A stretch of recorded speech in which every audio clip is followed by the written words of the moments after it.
សួស្តីបងប្អូនទាំងអស់គ្នាថ្ងៃនេះយើងនឹងចាប់ផ្ដើមធ្វើលំហាត់យើងដោយសារយើងមករយៈនេះ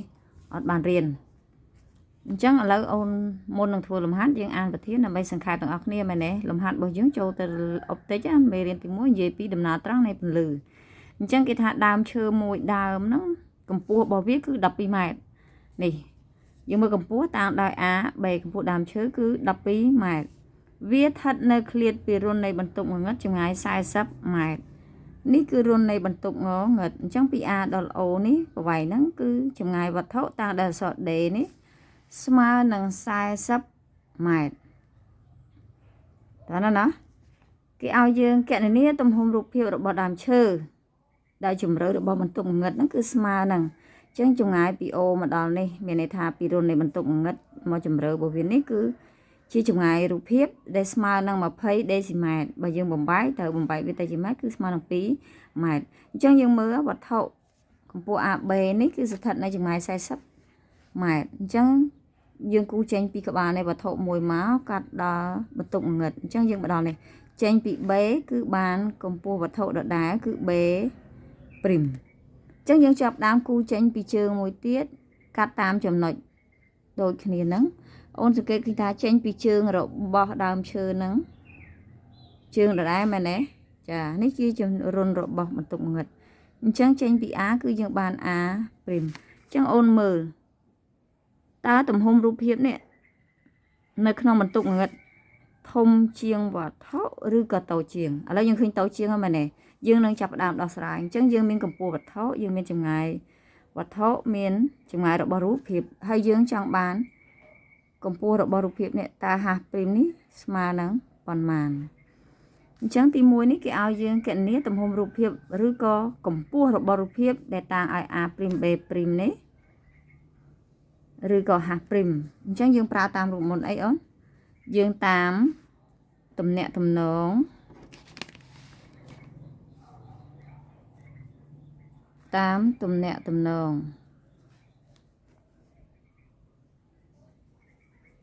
រវាងទំហំវត្ថុ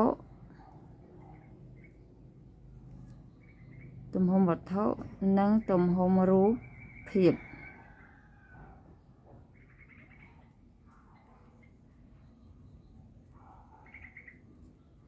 រូបមន្តហ្នឹងសេបែបម៉េចអូន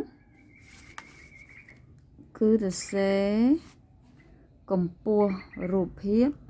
លើកម្ពស់វត្ថុស្មើនឹងចម្ងាយរូបភាពលើចម្ងាយវត្ថុតបមកទៀតអូនម៉េចតាមសមាមាត្រគឺផលគុណតួចុងស្មើផលគុណតួមធ្យមអញ្ចឹងហាស់ព្រីមនេះគុណនឹង D ស្មើនឹងហាស់គុណនឹង D ព្រីមអ្វីដែលយើងចង់បានគឺយើងចង់បានហាស់ព្រីមអញ្ចឹងនាំមកហាស់ព្រីមនេះយើងរុញ D ចេញមែនទេ D ពីគុណនេះជាអីទៅជាចែកនឹង D កម្ពស់វត្ថុគុណនឹងចម្ងាយរូបភាពហើយយើងដឹងថាកម្ពស់វត្ថុមិញស្មើប៉ុន្មានអូនតាមបម្រាប់ប្រធានគេប្រាប់យើងមកកម្ពស់វត្ថុនេះគឺស្មើនឹង12ម៉ែត្រជម្រៅរបស់បន្ទប់ងងឹតនោះដែលស្មើនឹង20ដេស៊ីម៉ែត្រនេះយើងបំលែងវាទៅជាម៉ែត្រស្មើនឹង2ម៉ែត្របន្ទាប់មកទៀតចម្ងាយវត្ថុមានន័យជម្រៅរបស់បន្ទប់ងងឹតយើងមិញនេះសន្ទុះចម្ងាយពីវត្ថុដើមឈើមករុននេះគឺស្មើនឹង40ម៉ែត្រអញ្ចឹងយើងយកតម្លៃទាំងអស់នេះទៅចំនួនតាមរូបមន្តរបស់យើងមិញហ្នឹងនាំឲ្យកម្ពស់រូបភាពស្មើនឹងហាស់មែនទេហាស់កម្ពស់វត្ថុគឺ12ម៉ែត្រគុណនឹងជម្រៅរបស់បន្ទប់ងងឹតនេះស្មើនឹង2ម៉ែត្រហើយចែកនឹងចម្ងាយរបស់វត្ថុរបស់ដើមឈើហ្នឹងគឺ40ម៉ែត្រអញ្ចឹងអូនមើលម៉ែត្រចែកម៉ែត្របាត់ហើយមែនទេសល់ម៉ែត្រមួយអញ្ចឹងយើងយក12គុណនឹង2ចែក40មកយើងបាន 0.6 ម៉ែត្រនេះជាកម្ពស់របស់ដើមឈើអញ្ចឹងអូនមើលផ្ទៀងផ្ទាត់ជាមួយនឹងរូបភាពរបស់យើង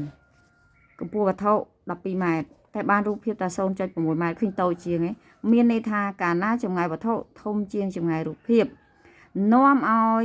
កម្ពស់របស់រូបភាពត្រូវតែតូចជាងកម្ពស់របស់វត្ថុអញ្ចឹងយើងទៅសេបានថាកាលណា D ធំជាង D prim នាំឲ្យ A prim B prim តូចជាង A B តោះនេះទាំងអស់គ្នាចាអញ្ចឹងចម្លើយរបស់យើងនេះរូបភាពយើងគឺបាន 0.6 ម៉ែត្រអញ្ចឹងអ្នកគ្រូនឹងដាក់លំហាត់បន្ថែមសម្រាប់បងប្អូនអនុវត្តតាមអរគុណ